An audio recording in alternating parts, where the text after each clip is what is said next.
Oi gente, como que vocês estão? Na aula de hoje nós vamos continuar falando sobre Grécia Antiga, certo?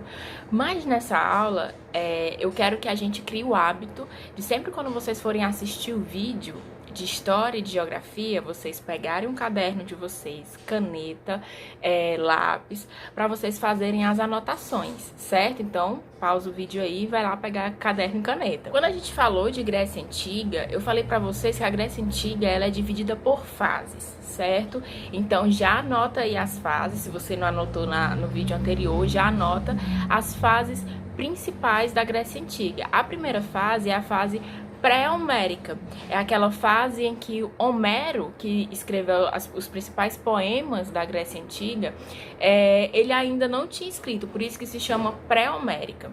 A segunda fase vai ser já a fase homérica, em que Homero já está escrevendo os poemas, né, os principais, Ilíada e Odisseia.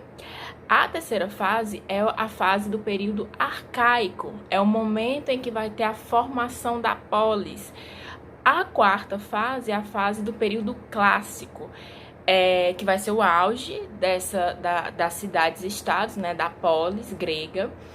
E a quinta fase, que é a última fase da Grécia Antiga, que é o período helenístico, certo? Então anota tudo isso. A fase que nós vamos estar falando hoje vai ser a fase do período arcaico, a terceira fase. Essa fase vai ser a fase em que vai surgir ali de 800 a 500 anos antes de Cristo. É o momento em que vai ter um crescimento populacional muito grande, certo? Lembra que eu falei também que na fase pré-homérica da aula anterior tinha o que a gente chamava de gênos, né? Que eram propriedades que pertenciam às famílias e que todos ali eles dividiam o que eles produziam. No período arcaico, a gente vai ter o que a gente chama de cidades-estados, ou também conhecida como polis, certo? Cidade-estado, vocês precisam entender que são cidades independentes. Cada cidade-estado vai ter uma autonomia política, certo? A principal delas, por exemplo, é Esparta e Atenas. Que fazem parte ali da Grécia Antiga, mas elas são independentes umas das outras. Um outro ponto é que, por causa desse crescimento populacional muito grande, certo? Vai existir uma busca por terras férteis. Outra característica do período arcaico é que esse momento vai ser dividido, né, entre espaços públicos e espaços privados, certo? Nos espaços públicos vai ter dois principais espaços que vocês precisam conhecer, que é a Acrópole, que é onde, né, em cada cidade-estado era o local mais alto da cidade-estado, que era geralmente um templo religioso, geralmente atribuído a algum deus, certo? Então tinha três funções principais nessa acrópole, que era a proteção, a construção de templos. Por exemplo, em Atenas vai ter um templo muito importante voltado para a deusa Atenas, e também para tomar decisões administrativas. Um outro espaço público que vocês precisam saber é a Ágora. A Ágora era a praça principal onde realizava as assembleias, né? Era a representação da democracia. É muito importante que vocês saibam que esse momento também vai ter o surgimento da democracia. Democracia significa o poder do povo. Então, o povo, de certa maneira, podia participar, apesar das decisões elas serem tomadas pela aristocracia.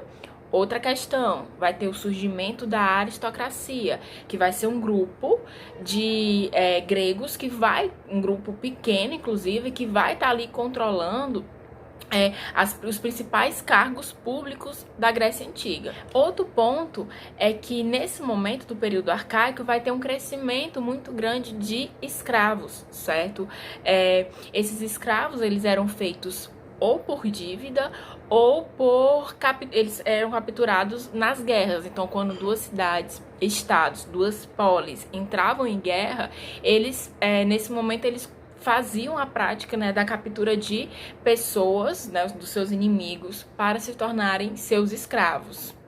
Outra característica é que nesse momento do período arcaico também vai ter o surgimento dos Jogos Olímpicos, né? Esses Jogos Olímpicos que aconteciam de 4 em 4 anos na cidade de Olímpia, em homenagem a Zeus. Importante ressaltar que nos Jogos Olímpicos não podiam participar mulheres, escravos e estrangeiros. E por último, é o momento em que vai ter a expansão da pintura e da escultura grega. A escultura grega, principalmente, ela vai levar em consideração a perfeição, né? Só vocês observarem as esculturas gregas, elas são perfeitas, principalmente a perfeição ligada ao corpo. Na próxima aula a gente vai continuar falando sobre Grécia Antiga, nós vamos focar em Atenas e Esparta, certo? Que vai ser duas polis, né? Ou duas cidades-estados muito importantes para a Grécia Antiga. Qualquer dúvida eu estou à disposição e até mais!